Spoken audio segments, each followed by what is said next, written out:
आइए कुछ खबरें अब उत्तर प्रदेश से देख लेते हैं। प्रदेश के डिप्टी सीएम ब्रजेश पाठक ने विधान परिषद के बजट सत्र में बड़ा बयान दिया। उन्होंने कहा कि स्वस्थ नागरिक ही विकसित प्रदेश और देश की नींव है। जब तक आमजन स्वस्थ नहीं होंगे तब तक समग्र विकास संभव नहीं।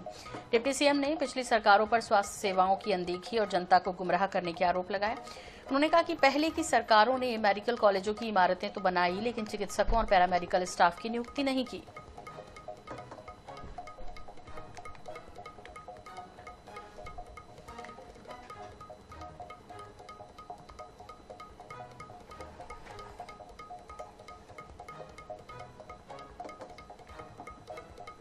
मैनपुरी में आयोजित विराट हिंदू सम्मेलन में पहुंचे पीठाधीश्वर श्री ऋतेश्वर जी महाराज ने कहा कि भारत की जीवन पद्धति हिंदुत्व की है। हमारी संस्कृति एक है, हालांकि विभिन्न कारणों से पूजा पद्धतियां अलग हुई हैं। समाज में ऊंच नीच वर्गों में बंटवारे के कारण हम कमजोर हुए हैं। उन्होंने कहा कि राष्ट्र मजबूत होगा तो हर व्यक्ति सशक्त होगा।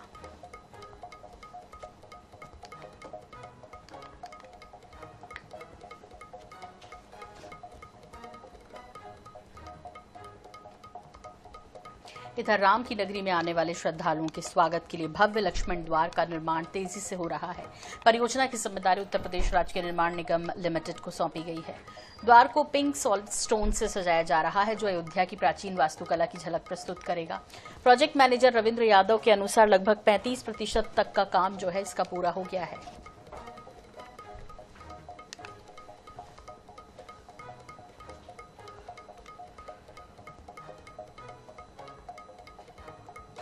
गोरखपुर पुलिस ने बड़ी कार्रवाई की है। पुलिस ने पशु तस्करों की करीब 2 करोड़ 60 लाख रुपए मूल्य की संपत्तियां कुर्क की। कार्रवाई पिपराइच थाना क्षेत्र के हरसेवकपुर गांव में की गई। पुलिस के अनुसार कुर्क संपत्तियां गैंग लीडर अनूप यादव, सतीश यादव, शोलू यादव उर्फ सोनू यादव उर्फ वीरेंद्र यादव के नाम पर थी। जांच में सामने आया कि गिरोह का नेटवर्क बिहार तक फैला है और 15 सितंबर 2025 के महू आचाफी कांड में भी इनकी संलिप्तता पाई गई थी।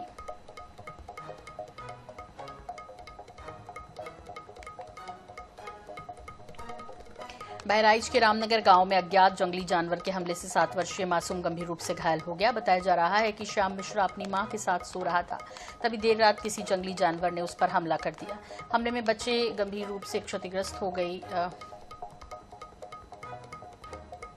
तत्काल मेडिकल कॉलेज लेकर उसे पहुंचा, जहां पर प्राथमिक उपचार के बाद हालत नाजुक देखते हुए डॉक्टर ने उसे बेहतर इलाज के लिए लखनऊ रेफर किया।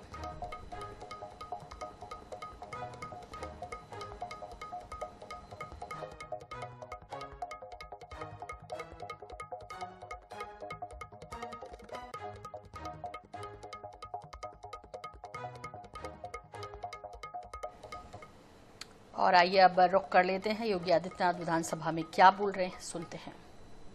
सार्थक चर्चा ही हमारे लोकतंत्र की और संवाद की सबसे बड़ी ताकत है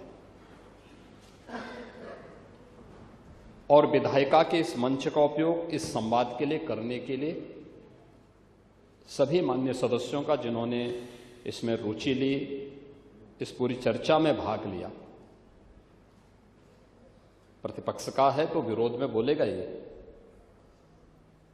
लेकिन सभी माननीय सदस्यों ने भाग लिया और खासतौर पर दलीय नेताओं ने भी इस पूरी चर्चा की गरिमा को आगे बढ़ाया है। मैं उन सबका हृदय से धन्यवाद देता हूं। महोदय, ये वर्ष के शुरुआत में किसी भी सरकार के उपलब्धियों और भावी योजनाओं का एक दस्तावेज होता है राज्यपाल जी का अभिभाषण। उत्तर प्रदेश की माननीय राज्यपाल यहां पर पूर्व निर्धारित कार्यक्रम के अनुसार आई थी और कार्यक्रम के बारे में ऐसा नहीं कि अचानक कार्यक्रम थोपा गया हो। दलीय नेताओं की बैठक में भी और कार्य मंत्रणा समिति में भी इस बात पर चर्चा होती है कि आगे का हमारा बिजनेस क्या होगा। उस सब के बावजूद संवेद सदन में माननीय राज्यपाल जी के अभिभाषण के दौरान मुख्य विपक्षी दल का जो आचरण था वह न केवल प्रदेश की संवैधानिक प्रमुख का अपमान था बल्कि मातृशक्ति का भी एक अपमान था। आप अभी सनातन की बात कर रहे थे। सनातन धर्म के जो सबसे बड़े व्याख्याकार हैं वह महर्षि वेद व्यास हैं। वेदों की परंपरा को जिन्होंने लिपिबद्ध करके आने वाली पीढ़ी के लिए दिया,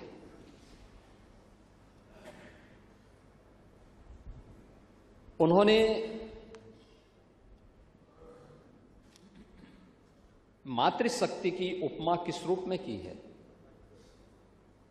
मैं पाणी जी आपके सामने इसलिए कह रहा हूं, आप एक श्रेष्ठ कुल में पैदा हुए हैं, ब्राह्मण हैं, वयोवृद्ध हैं। इस पूरे सदन में जो सबसे वरिष्ठतम सदस्यों में हैं, उम्र में भी अनुभव में भी, उनमें से आप हैं, इसलिए आप कम सम्मान करते हैं और इसलिए आप जो बात बोलते हैं वो व्यवहारिक बात बोलते हैं। आपकी जो बात थी वो किसी को बुरा भी नहीं लगती है। अलग विषय है कि आपका और संजय निषाद में इस समय क्यों किस बात को लेकर रंजिश चल रही है।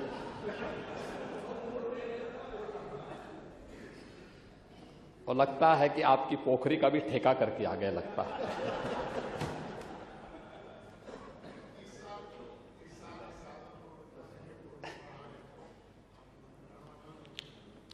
लेकिन महर्षि वेदव्यास ने कहा, उनका कालखंड आज से 5000 वर्ष पहले था